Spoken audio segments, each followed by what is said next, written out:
Pozdrav dragi moje domaćice i domaćini, dobrodošli ovaj put na Bokin kanal i u Bokinu, hajde da kažemo letnju kuhinju.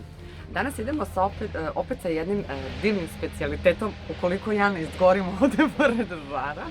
U pitanju je kupus u zemljanom loncu ili ti svadbinski kupus, kako god već da ga nazovemo, jedan fantastičan specijalitet. Vidjet ćete kako se priprema veoma jednostavno, sve što vam treba od namirnica to uglavnom imate da kupite. Jedino što vam treba ovaj zemljani lonac za kupus i naravno ovaj žar. Ja ću uvod da morate da skratim, ja ću stvarno da izgorim ovdje do žara.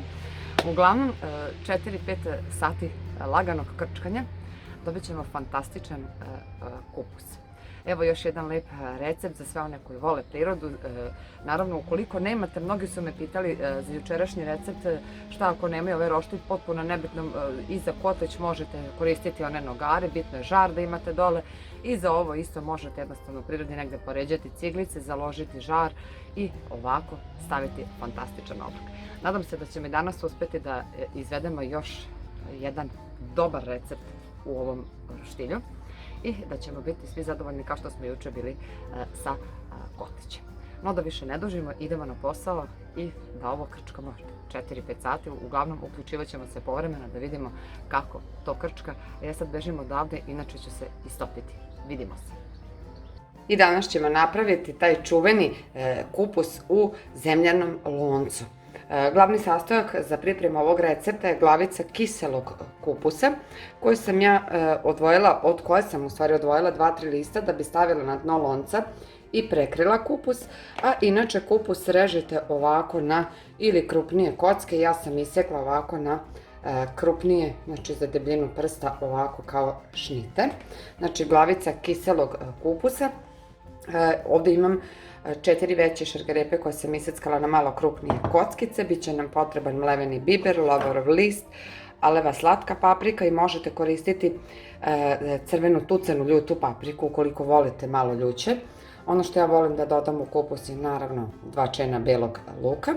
Od začina koristit ću malo bosiljka, malo suvog peršuna, a što se tiče mesa, što je još jedan od glavnih delova što će dati zaista fantastičan ukus, ja ovdje imam isečeno krupnije ovako svinjsko meso, znači sveže. Koristit ću dimljenu slaninu i ovdje također imam nešto što je dimljeno.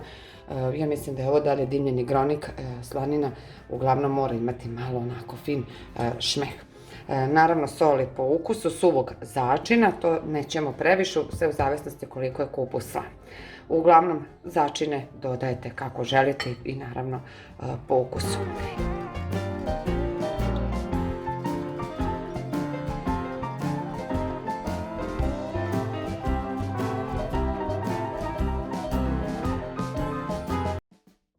I za one koje to možda ne znaju, ovo je zemljani lonac za kupus.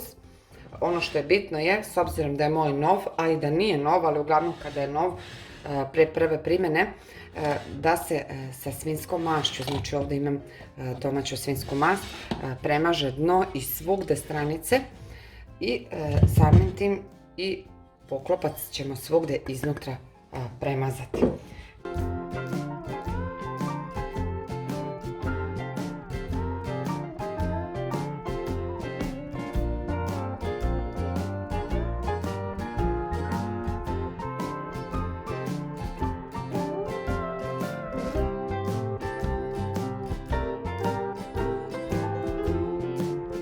I evo, kada ste premazali ovako, znači lonac sa svih strana, kao i poklopac, sada idemo sa pripremom.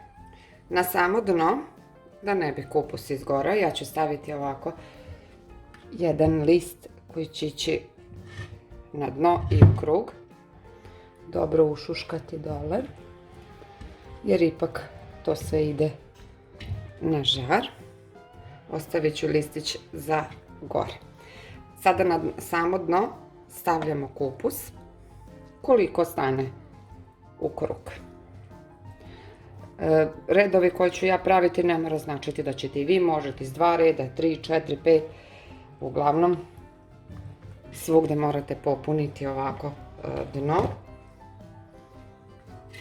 Znači malo se sabije.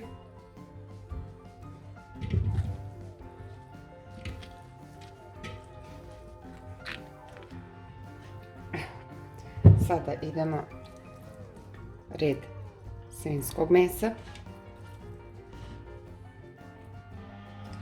Svugdje u krug.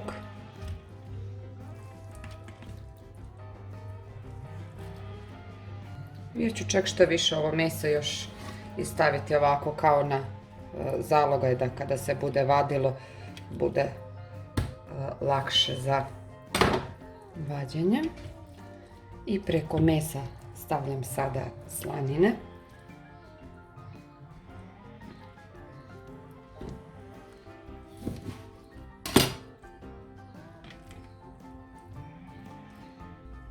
Pa ću staviti preko ovaj dimljeni gronik ili slaninu, šta već imate suvo, dobro pritisnuti.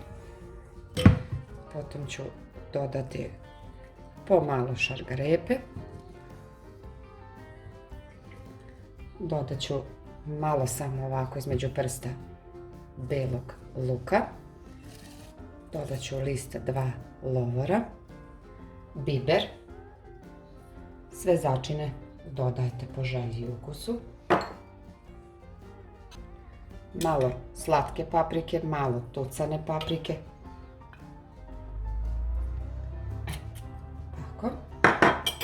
Sada ću dodati malo peršuna. Možete koristiti sveži ili sušeni. Potom ću dodati vrlo malo bosiljka suvog.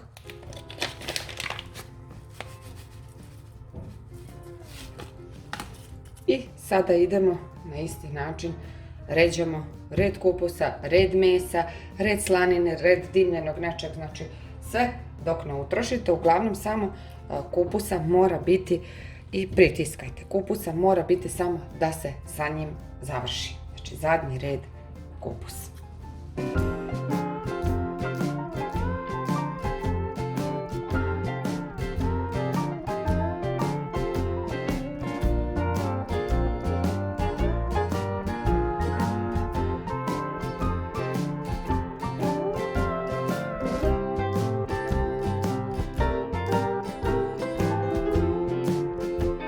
I sada ćemo, kada smo drugi red mesa staviti suvi začin, malo soli.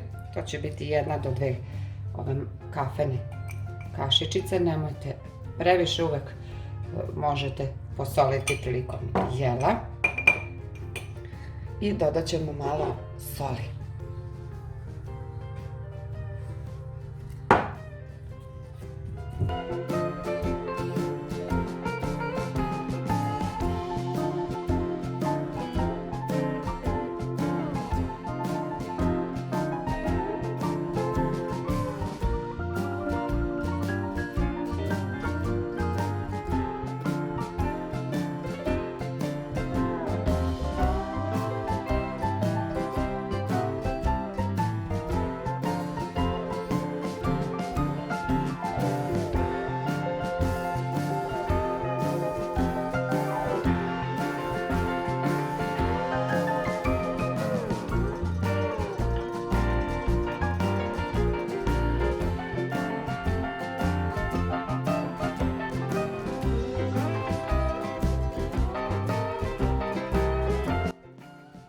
I ovako to treba da izgleda. Meni je ostalo ipak za prst gore da ne bi došlo do curenja.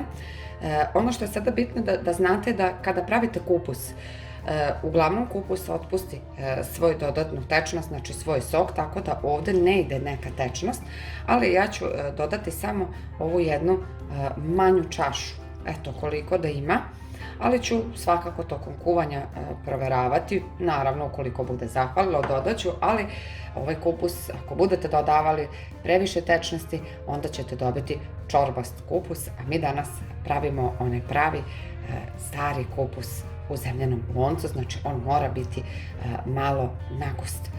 I evo, lonac je spreman, vatra je založena i kao što vidite mora imati baš vrelo i s obzirom da ovdje je jako vruće, ovo neću sada ja raditi oko vatra, ovo će morati suprug da napravi. Ajde ti napravi kako treba taj krug u koji ćemo staviti zemljani lonac. Nikada ne stavljam direktno na žar, jer naravno i zagorelo bi, puklo bi. Morate napraviti dosta žara I jedno udubljenje koliki je lonac, naravno u sredini, na samo dno ne sme ostati ni malo žara. Tako da ćemo napraviti udubljenje i uglavnom mora žar biti otprilike najmanje santimetar od samog lonca. I evo tako to treba da izgleda. Sad ćemo samo malo metlicom u krug, samim tim što ste založili žar dole, zagrali ste ploču koja ima ispod i sad ćemo staviti naš lonac. Samo da suprug to donese, ali ovo zaista ja ne znam da radim, jako vruće. Baš je vrelo, znači topi mi se i kamera, ali eto, ja se trudim da to usnimim. To je to, sad ćemo možda samo malo da primaknemo, vrelo je. Sačekat ćemo malo pa ćemo, uglavnom ne sme vatra biti, nego ovako žar, ali temperaturu vam sigurno dočarati ne mogu. Ja se trudim kao sad da napravimo ništa, pa da, to je to. Ništa. Evo, to tako treba da ide. Povremeno ćemo otklapati i proveravati, naravno. Ono što je bitno da ovaj lonac otprilike krčka 4 do 5 sati, jel tako? 4-5 sati, sve zavisi od temperature i naravno kojom brzinom krčka, ali što duže krčka, on je sve lepši. Morate naravno proveravati da li ima safta. Ukoliko se desi da nema, po malo dodajete, ali nemojte previše jer nama ne treba danas čorbast kupus, već ćemo napraviti fantastičan kupus. Svadbarski, da. Neka ostane i uglavnom uključivat ćemo se s vremena na vreme. I evo, posle sat vremena čisto da vam pokažem, evo dovoljno tečnosti ima, kako to lepo krčka, a miris je fenomenalan. I evo još jednom da pokažem kako stoji okolo žar. Fantastično. I evo posle nekih, koliko ima, 2 sata? 2,5 sata krčkanja, da vam pokažem kako izgleda na brzinu, jer ovdje je zaista vrelo. Super vrije, ja sam samo malo još nekih 100 ml vode dolila, znači ukoliko usahne, po malo vode. I evo sada ćemo malo samo da pređemo da imamo, ovo zaista fantastično miriše. Ostavljamo. I evo posle 4 sata tačno kuvanja mi smo sklonili, zadimilo, da vam pokažem, ono još uvek ponegde krčka i taman je usahnulo tečnost, ima taman koliko treba. I ja sam ovdje pripremila, možete tanjir, ali ja sam pripremila ove male zemljane posudice u koje ću kupus i da poslužim. I evo ovdje je ispečena domaća proja od belog projnog brašna ili ti poparenica, kako je već zovemo, što fantastično ide uz ovaj kupus. Sada ćemo naravno izvaditi i pokazati vam kako on u stvari izgleda iznutra.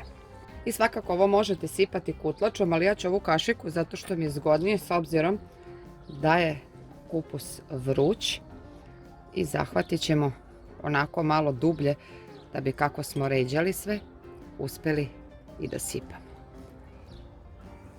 Zahvatite koliko kupusa, toliko svakom i po mesa.